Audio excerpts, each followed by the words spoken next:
ಇನ್ನೊಂದು ಈ ಅಜಾದ ಭಾವಿಯನ್ನು ರಕ್ಷಿಸಿ ನಮ್ಮ ಮನೆಯ ಸ್ವಲ್ಪ ಕಾಯಿಲೆಯಲ್ಲಿಗೆ ಕೈ ಎಳೆದುಕೊಂಡು ನನ್ನನ್ನ ಅಪಹರಿಸ್ತೀರಾ? ಅದಕ್ಕೆ ಪ್ರಯತ್ನ ಪಟ್ಟಿದ್ದಾದ್ರೆ ನಮ್ಮ ತಂದೆ ಹಂಸಾನದ ರಾಜರು ನಿಮ್ಮನ್ನ ಸುಮ್ಮನೆ ಬಿಡುವುದಿಲ್ಲ. ನಿಮ್ಮ ತಂದೆಗೆ ತಂದೆ ನಮ್ಮ ಒಡೆಯ ಆಗಿರುವಾಗ ನಿಮ್ಮನ್ನು ಎಳೆದುಕೊಂಡು ಹೋಗಿ ಅವನ ಪಾದಗಳಿಗೆ ಹಾಕಲಿಲ್ಲ. ನಾನು ಶಿವಮನುಷ್ಯನ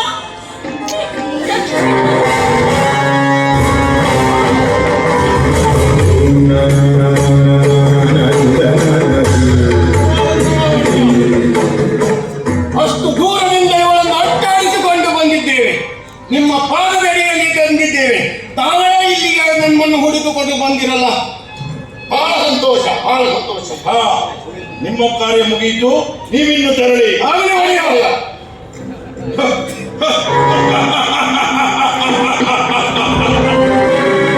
ಹಂಸವೇಣಿ, ಯಾರಿಂದ ಸಂಹಾರ, ಯಾರ ಸಂಹಾರ?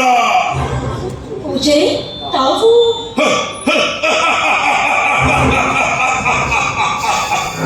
ಸರ್ಪಾಕ್ಷಿಪುರದ ರಾಜ್ಯ ಶ್ರೇಷ್ಠ ಸರ್ಪಖಾಯ.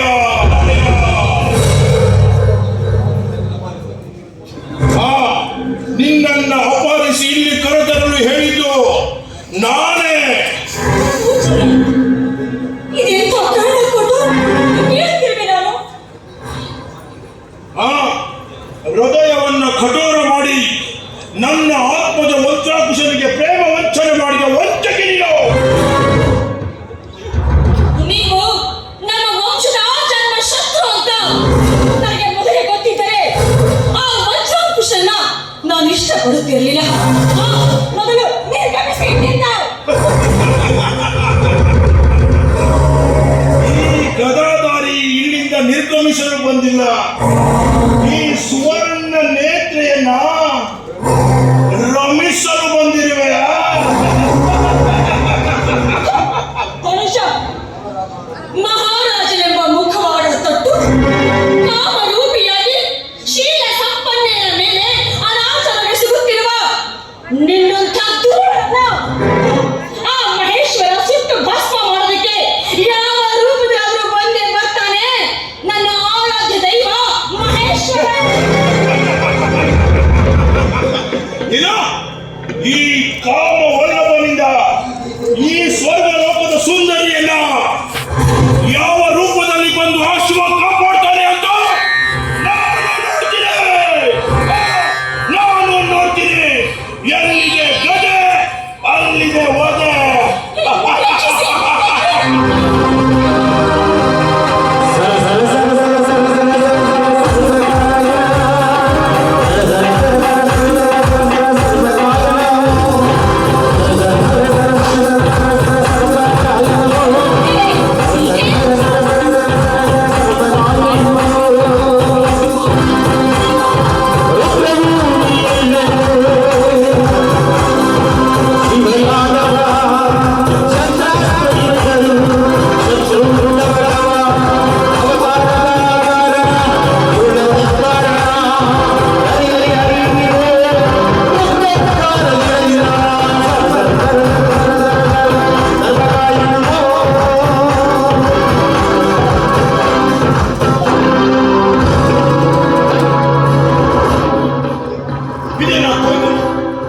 ನಮ್ಮ ಕರದಿಂದ ಗದಿಯನ್ನ ಉಳಿಸಿದವರು ಯಾರು?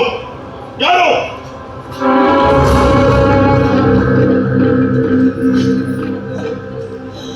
ಸರ್ಪಕಾಯ. ನನ್ನ ಒಂದೇ ಒಂದು ಶರಪ್ರಯೋಗಕ್ಕೆ ನಿನ್ನ ಗದೆ ನೆಲಕ್ಕುರುಳಿದೆ. ಇನ್ನೊಂದು ಶರ ಪ್ರಯೋಗಿಸಿದರೆ ನಿನ್ನ ಶಿರ ನೆಲಕ್ಕುರುಳುವುದು ಖಚಿತ. ನೀನು ನಾನು ಸುವಂದ್ಯ ನಗರದ ಯುವರಾಜ ಅಭಿವಂದ್ಯ. ಭಲೆ ಕುಮಾರ ಭಲೆ, ಮೆಚ್ಚಿದ ನಿನ್ನ ಈ ಧನುರ್ವಿದ್ಯೆ ನೈಪುಣ್ಯತೆಗೆ. ಆದರೆ ಇವನು ಸರ್ಪಕಾಯ. ಈ ಸರ್ಪಕಾಯನ ಗದಾಧಾರ ವಿದ್ಯೆ ನಿನ್ನೂ ಗೊತ್ತಿಲ್ಲ. ಆದ್ರೂ ನಿನ್ನಿಬ್ಬರನ್ನು ಜೀವದಾನ ಮಾಡಿದ್ದೇನೆ. ಇವನ್ಯಾರು? ಸರ್ಪಕಾಯ, ಸರ್ಪೋದ್ಯಮದ ಒಡೆಯ, ಸರ್ವಸ್ವವನ್ನು ಸ್ವಾಧೀನಪಡಿಸಿಕೊಂಡವರೇ ಈ ಸರ್ಪಕಾಯ.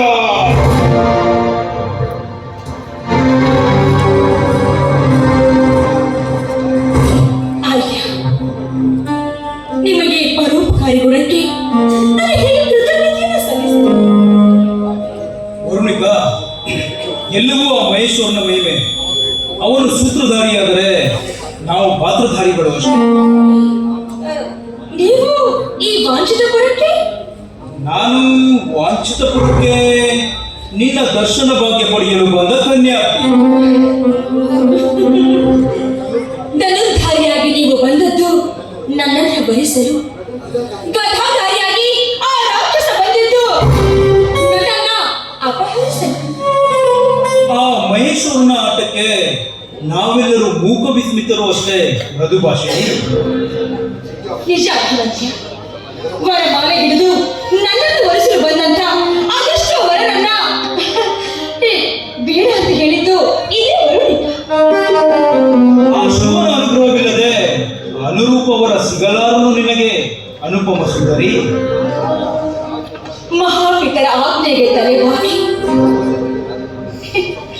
ಹೊಸ ಬದುಕಿಗೆ ನಾನೇನು ಹಾಡಬೇಕು ಅಂತ ವಜ್ರಾಂಕುಶನ ನಾನೇ ಆ ಪ್ರೀತಿನ ತಿರಸ್ಕರಿಸಿ ಅವರ ಬದುಕಿಗೆ ಮಂಗಳ ಹಾಡಬಿಟ್ಟೆ.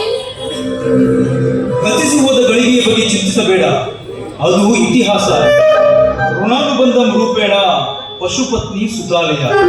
ಆದರೆ ಈ ಕುಟುಂಬ, ಪ್ರಾಣಿ, ಪತ್ನಿ ಇವೆಲ್ಲವೂ ನಮ್ಮ ಪೂರ್ವಜನ್ಮದ ಋಣಾನುಬಂಧಗಳಾಗಿವೆ.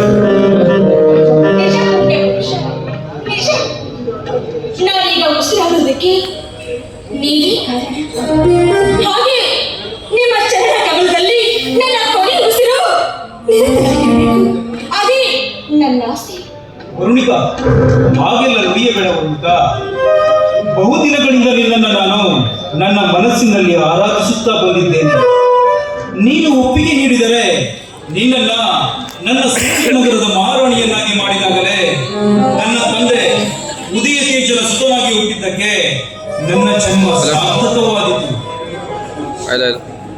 ಪರಿವರ್ತನಾಶೀಲವಾದ ಈ ಲೋಕದಲ್ಲಿ ನಿಮ್ಮ ಪ್ರೇಮೋತ್ತರ ಬಯಸಿದ್ದು ಹೊಸ ಬಾಳಿಗೆ ಒಳ್ಳೆಯದಾಗಿದೆ. ನಿಮ್ಮ ಆಸೆಯಂತೆ ಅಂದಿರದಾಗಿದೆ.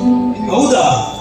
ಹಾಗಾದ್ರೆ ಇನ್ನು ಮುಂದೆ ವರುಣಿಕ ವಾಂಛಿತಪುರದ ಯುವರಾಣಿ ಅಷ್ಟೇ ಅಲ್ಲ, ನನ್ನ ಸುವಂದ್ಯ ನಗರದ ಪಟ್ಟದರಸಿ, ಈ ರಾಜಕುಮಾರ ಅಭಿವಂದ್ಯನ ಶೃಂಗಾರ ಕಾವ್ಯದ ಪ್ರೇಮದರಸಿ.